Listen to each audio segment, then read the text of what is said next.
dismayado ang ilang kongresista sa pagsasantabi ng Senado sa impeachment case laban kay VP Sara. Tila minadali raw ito ng Senado. Nasa frontline ng balitang yan, si Marian Enriquez. Tumayo at isa-isang nag-thumbs down sa loob ng plenaryo ang mga miyembro ng Tindig Pilipinas at Akbayan.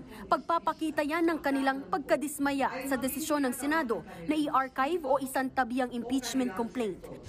Pinalabas sila ng plenaryo.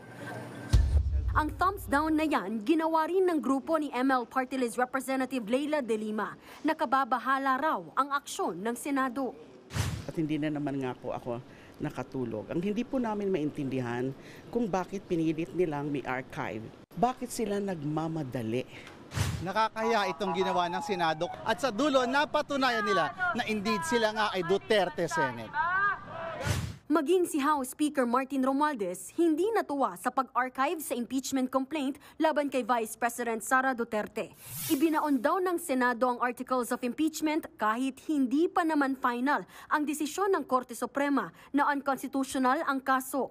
Nakikita rin daw ng SC ang seryosong argumento ng Kamara, kaya nga nirequire nila ang kampo ng bise na magkomento. Tanong ni Speaker Romualdez, bakit ba kasi nagmamadali? Ginamit daw ng Kamara ang kanilang kapangyarihan ng naaayon sa batas. Hindi raw para umatake, kundi para humingi ng sagot at paliwanag na kailanman ay hindi ibinigay ni VP Sara. Binigyang diin ng mga kongresista ang bigat ng mga isyong kinasasangkutan ng bise.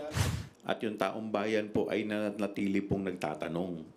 At tinatanong po ng taong bayan kung nasaan po napunta yung mahigit kalahating bilyong piso na nawawala po.